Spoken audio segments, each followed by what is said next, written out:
कैवर्त को आज्ञा रक्षा करी जेते बेले मिथिला रे मां माने राम पहुंचिले मिथिला रो बाजार ऊपर जाई पहुंची छंती गोटा बाजार पइला रे पुओ मार्केट बसंत बाबू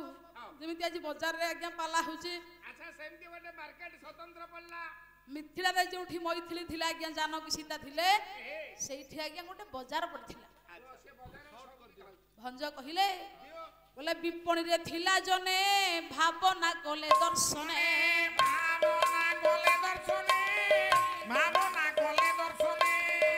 आगत की धाता हर मध्य रे हरि रे हरि ये विभंजन शिव धन करी मोर कततन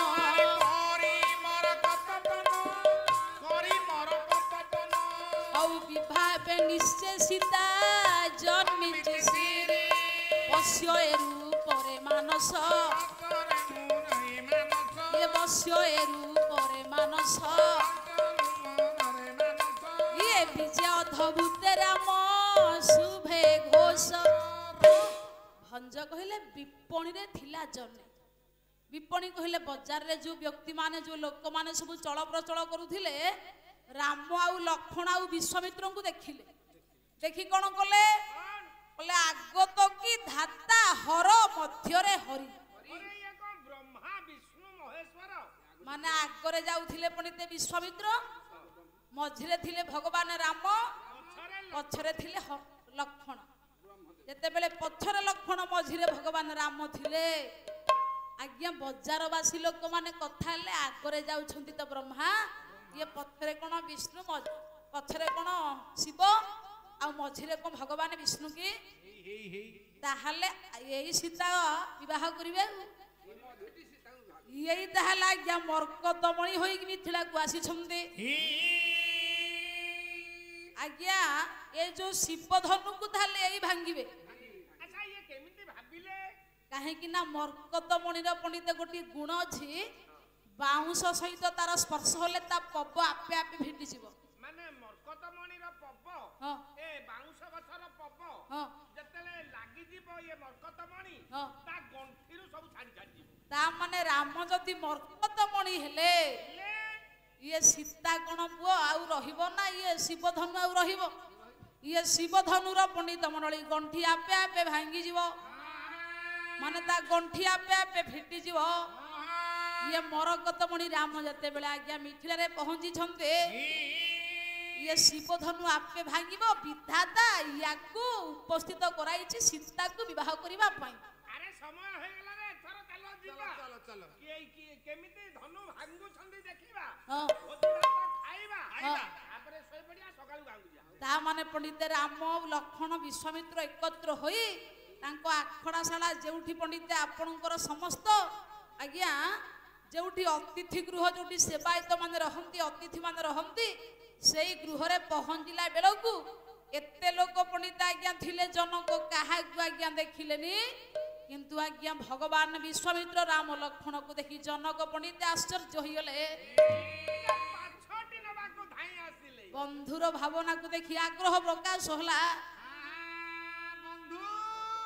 बंधुर आगमन देखि आसन उठिब उपेखि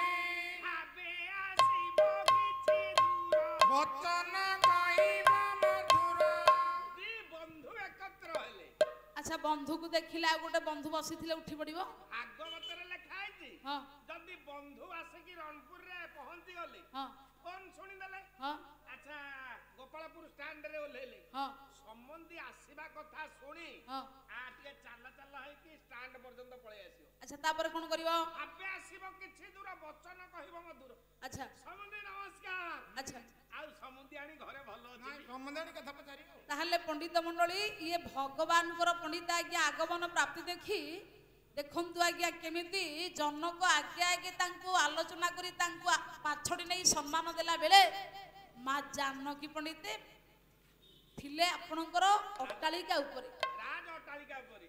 राज अट्टालिका रे थाई जानकी मा सीता चिंता कले मो बापा तो एते लोक काई कहा ग्रहण कलेनी काहा को पाछोटिया को गलेनी ये किए इंदा आसिले बो ତେଣୁ ଆଜ୍ଞା ମା ଜାନକୀ ଭଗବାନ ରାମକୁ ସେଠି ଦେଖିଲେ। ଯେତେବେଳେ ଚାହିଁ ଦେଲେ ହଁ ଅନଙ୍ଗ କହିଲେ କଣ କହିଲେ? କହିଲେ ଶ୍ରୀରାମ ସୁନ୍ଦର ମୂର୍ତ୍ତି ସୀତା ଦେଖିରେ ମୂର୍ତ୍ତି ଚିତା ଦେଖି ମୂର୍ତ୍ତି ଚିତା ଦେଖି ମନ ମାୟାକୁ ପୁଛିଲେ ଅସି ମୁଖୀ ମନ ମାୟା ସଖୀ ହେ ଟିକେ ଚାହିଁଲୁଣୁ ମାନେ ମା ସୀତା ପଣ୍ଡିତ ଆଜ୍ଞା ଭଗବାନ ରାମକୁ ଦେଖି ସଖୀ ମାନଙ୍କୁ କହିଲେ। ଭଞ୍ଜ କହିଲେ ଆଜ୍ଞା ଏ ସଖୀ ଓଲୋ ସଖୀ ଗୋଟେ କାମ କର କଣ କରିବା? ମୋ ବାପାକୁ ମନା କରିଦେ କାହିଁକି ସଖୀ? କେ ଭାଙ୍ଗିବ ଧନୁ ତାହା ଅଛି କି ନିଶ୍ଚୟ ନଚିକି ନିଶ୍ଚୟ ଭଲା ଅଛି କି ନିଶ୍ଚୟ ଏ ବୀରେନ୍ଦ୍ର ନେଲେଣି ମୋ ମନ କରି କ୍ରୟ ମୋ ବାପାଙ୍କୁ ମନା କରିଦେ ହଁ ଏ ଶିବ ଧନୁକୁ ଆଚ୍ଛା ଯୋଉ ଦିନ ଘରେ ଥୁଆ ହେଇଥିଲା ଥୁଆ ହେଇଥିଲା। ମୁଁ ଯେତେବେଳେ ଘର ଓଳେଇଲି ଓଳେଇଲି। ଶିବ ଧନୁ ଟେକିକି ଆଉ ଗୋଟେ କୋଣରେ ଥୋଇଲି ଆଚ୍ଛା ମୁଁ ଜାଣିଛି ହଁ ଏ ଶିବଙ୍କ ଧନୁ କେତେ ଓଜନ କେତେ weight ଆଚ୍ଛା ତାପରେ ଏ ଧନୁକୁ କିଏ ଯଦି ଭାଙ୍ଗି ଦବ ହଁ ଏ ବୀରେନ୍ଦ୍ର ନେଲେଣି ମୋ ମନ କରି କ୍ରୟ ତାମାନେ ବୀର ପୁରୁଷ ତ ମନକୁ କିଣି ସାରିଲେଣି। ମୋ ତାଙ୍କ ଆଖି ମୋ ଆଖି ହଁ ଚାରି ଆଖି ବର୍ତ୍ତମାନ ମିଳିଗଲାଣି ହଁ ମୁଁ ମନ ବିକ୍ରି କରି ସାରିଲେଣି ଆଚ୍ଛା ସିଏ ମତେ ଚାହିଁଲେଣି ହଁ ମୁଁ ମଧ୍ୟ ତାଙ୍କୁ ଚାହିଁଲେଣି ଭଞ୍ଜ ଲେଖିଲେ ଭଗବାନ ଭବାନୀ କି ପଣ୍ଡିତ ଆଉ ଶିବଙ୍କୁ ନମସ୍କାର କଲେ। ଶିବ ପାର୍ବତୀ କି ନମସ୍କାର କଲେ। ପଣ୍ଡିତ ଆଜ୍ଞା ମା ଜାନକୀ ମନେ ମନେ ମୁଣ୍ଡିଆ ମାରି ନିଷ୍ପତ୍ତି ନେଲେ। ସଖୀ ଭୟ କେ ଅନ୍ୟ ଏ ବଜେବେ ହେ ବଦେବେ ପତିରେ ପତି ହେ ବଦେବେ ପତି ଜୀବନ ଭରଣ ଦେବ ମିଶର ଦୁର୍ଗତି ଏ ସଖୀ ହଁ ମୁଁ ମନ ବିକି ସାଇଲେଣି ହଁ ସେ ମୋ ମନ କିଣି ସାରିଲେଣି ଆଚ୍ଛା ଆଉ ଜଣେ କେହି ବ୍ୟକ୍ତି ଯଦି ଧନୁ ଭାଙ୍ଗିଦବ ଭାଙ୍ଗିଦବ ମୋ ଜୀବନ ବୃଥା ହେଇଯିବ ତା ମାନେ ଗୋଟେ ନାରୀର ଯଦି ମନ ଥିବ ଗୋଟେ ପୁରୁଷ ପାଖରେ ଆଉ ଗୋଟେ ପୁରୁଷକୁ ଯଦି ସେ ସ୍ୱାମୀ କରିପାରେ ତାହେଲେ ଜୀବନ ଜର୍ଜରିତ ଆଉ ଦୁଃଖମୟ ହବ ଆଜ୍ଞା। ଆରେ ଆଜି କୋର୍ଟ ନିଷ୍ପତ୍ତି କରିଛି କାହିଁକି ହଁ ଯଦି ଆମ ଗୁଡିଆହାର ଝିଅକୁ ହଁ ଗୋଟେ ଓଡିଆହାର ପୁଅ ନଉଛି ଆଚ୍ଛା ତାକୁ ଦେଇ ଦିଅ ହଁ ସେ ମନ ବିକ୍ରି କରି ସାରିଲାଣି ହଁ ସେ ମନ କିଣି ସାରିଲାଣି ଆଚ୍ଛା ଡେଞ୍ଜର ବ୍ଲାକ୍ ଆଣ୍ଡ ହ୍ୱାଇଟ୍ ଭଲା ବୈଦେହୀ ବିମଳ ଦେହି କମଳ କେଶରେ ନାହିଁ କମଳ କେଶରେ ନାହିଁ କମଳ କେଶରେ ନାହିଁ ଇଏ ସହି ସହି ଦରେ ଥିଲେ ଇଏ ବିହିଲ କନେ ପ୍ରଶଂସା କଳାଙ୍ଗେ କଲେ ପ୍ରଶଂସା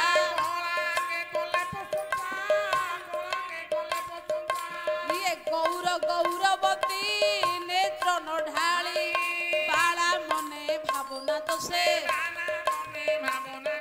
ଇଏ ବର ଦେବର ହେ ବାକ୍ୟୁ ମାନସେ ଘୋଷେ ମା ଭବାନୀ ଆଉ ଭବ ଶିବ ଆଉ ଶିବାନୀ କି ନମସ୍କାର କରି ସୀତା କହିଲେ ମା ମତେ ଏତିକି ଆଶୀର୍ବାଦ କର ଇଏ ପଥରେ ଯିଏ ଯାଉଛନ୍ତି ସେ ମୋ ଦିଅର ହୁଅନ୍ତୁ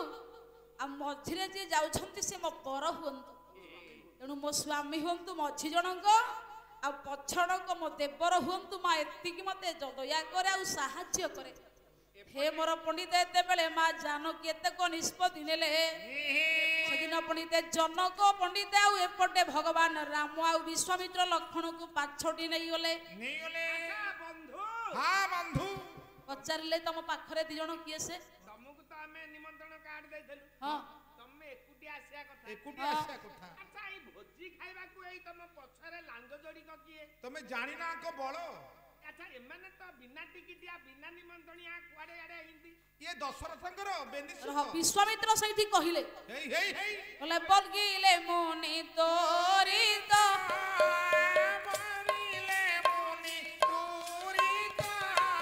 ଇଏ ଦଶରଥ ଇଏ ବନେ ତାର କବିନାଶୀ ରଖି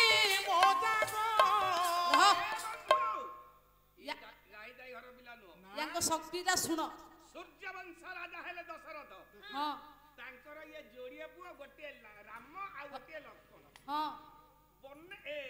ବନେ ତାରକା ବିନାଶୀ ରଖି ମୋ ଜାଗ ଗୋଟେ ରାକ୍ଷସୀ ଥିଲା ତାରକି ମୋ ଯଜ୍ଞ ଭାଙ୍ଗି ଦଉଥିଲା ଆଚ୍ଛା ତାକୁ ବଧ କଲେ ହଁ ମୋ ଯଜ୍ଞକୁ ରଖିଲେ ଆଚ୍ଛା ଏଇଠି ତେଣୁ ସୁନ୍ଦରାକ୍ଷସର ସ୍ତ୍ରୀ ପଣ୍ଡିତ ହେଉଛି ଆଜ୍ଞା ତାରକା ତାଡ଼କାର ପୁଅ ହଉଛନ୍ତି ଆଜ୍ଞା ମାରିଚ ଆଉ ସୁବାହୁ। ସେଦିନ ପଣ୍ଡିତ ମଣ୍ଡଳୀ ତାଡ଼କାକୁ ବଧ କରି ଯେତେବେଳେ ସୁନ୍ଦକୁ ଆଜ୍ଞା ନିଜେ ସେଦିନ ଋଷିମାନଙ୍କ ଅଭିଶାପରେ ବିନାଶ ହେଲା। ତାଡ଼କା ଆଜ୍ଞା ଭଗବାନ ରାମଙ୍କ ପ୍ରତି ନିଜେ କ୍ରୋଧିତ ହେବାରୁ ପଣ୍ଡିତ ରାମ ତାକୁ ବିନାଶ କଲେ। ଆରେ ଗୋଟା ବୁଢୀ ରାକ୍ଷସୀଟା ହଁ ଏଟା ତ ପିଲା ଯୋଡେ ହଁ ଟେକା ପଥର ମାରିକି ମାରି ଦେଇଥିବେ। ଆଚ୍ଛା ତାପରେ ଆଙ୍କର ଶକ୍ତିଟା କଣ? ବିଶ୍ୱାମିତ୍ର କହିଲେ ବନ୍ଧୁ ହଁ ଟେକା ପଥର ମାରିକି ତାଡ଼କୀଟାକୁ ମାରିଲେ। ଆଉ କେମିତି ମାରିଲେ? ଶୁଣ ହଁ କହୁନ। କହିଲେ ବିନଷ୍ଟ କରି ଚରଣ ଗୌତମ ନାରୀ ତାରଣ